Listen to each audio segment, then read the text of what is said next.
Bom dia, gente. Aqui é Eduardo Carvalho, falando das manhãs do conhecimento, né? É uma paródia da concorrência. Bem, hoje vamos falar sobre Hamlet, de William Shakespeare, né? Hamlet não foi escrito por William Shakespeare, né? O que aconteceu? Durante a vida de William Shakespeare, havia lojas de manuscritos, né? Não havia uma impressão, a impressão tinha sido descoberta, mas não foi, se espalhou para todo mundo, demorou 100 anos para isso acontecer. Então havia lojas de manuscritos. E eram essas lojas de manuscritos que William Shakespeare usava para publicar as suas obras. Mas nunca fez parte da redação de nenhuma dessas lojas a peça Hamlet. Hamlet, aparentemente, era uma peça muito comum, tinha vários autores que tinham versões dessa peça. Então, possivelmente, Shakespeare nunca publicou com medo de ser chamado de um plágio, né, de outro autor.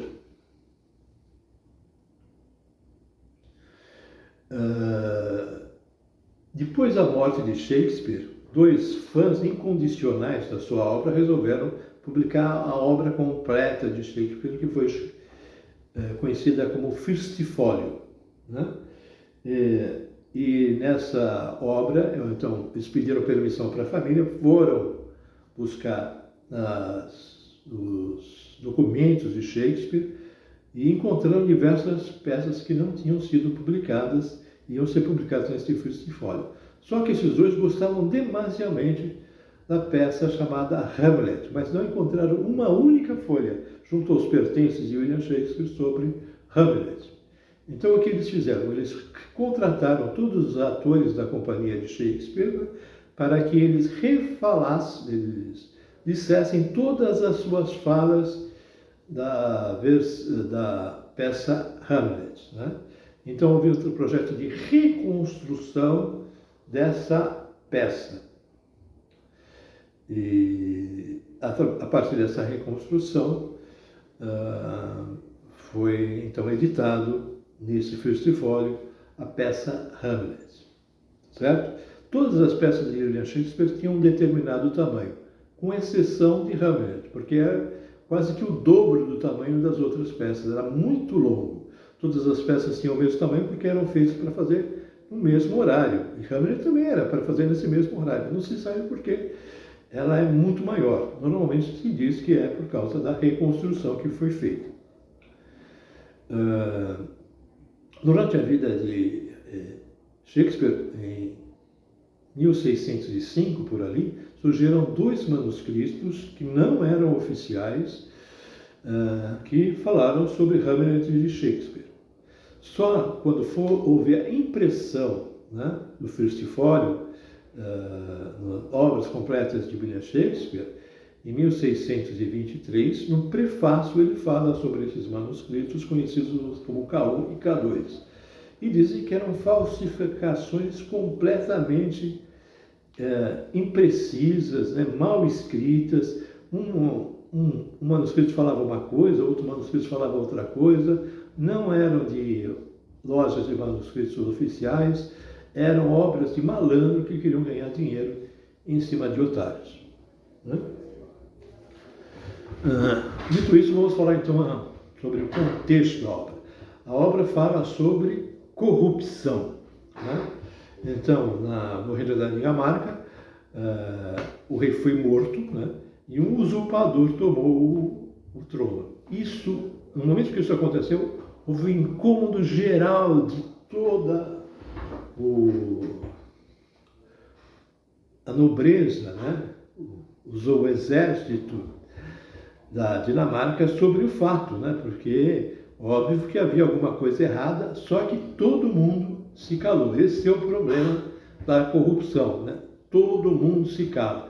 Vê alguma coisa errada acontecendo e fica todo mundo calado. E todo mundo se calando, mas havia um incômodo geral. E esse incômodo geral se materializou sobre a visão de um fantasma que aparecia nas horas mais escuras da noite, antes que o galo cantasse. né, a proposição do galo, né, despertar, né? Então, havia um incômodo e tinha que as pessoas fazerem alguma coisa sobre esse incômodo. Mas, em vez disso, as pessoas esperavam a vinda do Salvador. E o Salvador era Hamlet, o Messias da peça, né? Então, essa peça é muito próxima, né, a outra peça muito conhecida do Ocidente, né, essa história de Salvador, né, de Messias, né? Quem sabe, quem acha que é essa peça, né? Muito bem. Dito isso, então, a peça se desenvolve sobre uma única pessoa, que não é Hamlet, se chama Polônio. Polônio é um cara que tem duas faces. Uma vez ele parece ser um velhinho bondoso, sempre cheio de conselhos morais, uma pessoa que conhece e age de forma correta. E, de repente, durante a cena, o personagem muda, as feições mudam, o tom de voz muda. Ele muda de um personagem bonzinho para algo maldoso, né? Manipulador, mau caráter, né? Impregnando a todos com a sua maldade. Isso faz muito lembrar o que existe hoje no Brasil, que se chama amiga da onça, né? A mulher fica incomodada com a relação de sucesso de uma pessoa, de uma mulher, de uma amiga dela, e faz tudo para acabar com o relacionamento. Então a amiga da onça fala: eu faço o meu marido trabalhar, ele é meu funcionário. E a outra fala: você faz? Então eu vou fazer também. E quando ela faz, o que acontece com a relação que era maravilhosa? O marido começa a se sentir magoado, né?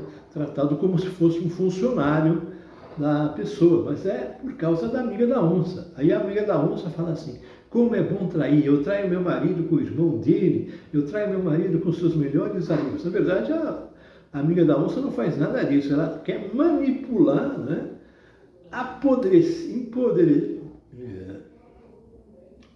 Destruir a outra amiga, né?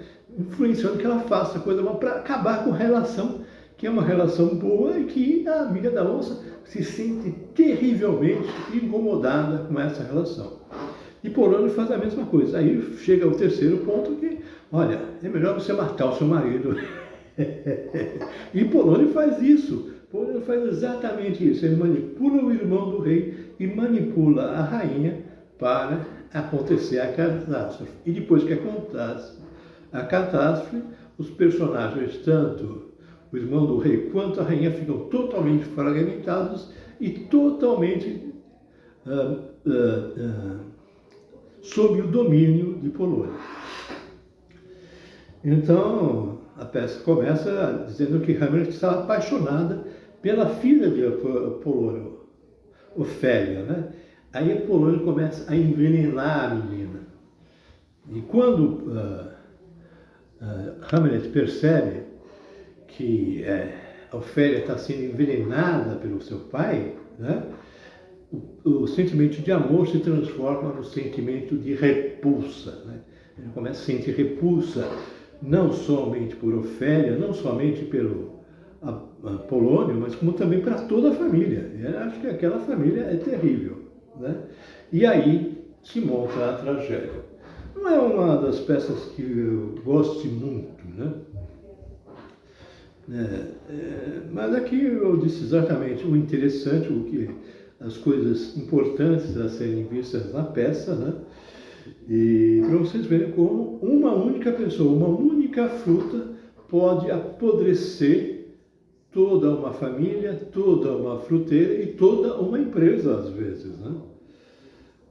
Isso acontece muito no país. Então, tomem cuidado com as amigas da onça, hein? Tomem cuidado. E assistam a peça e se divirtam, tá bom? Então, por isso é só e fiquem em paz.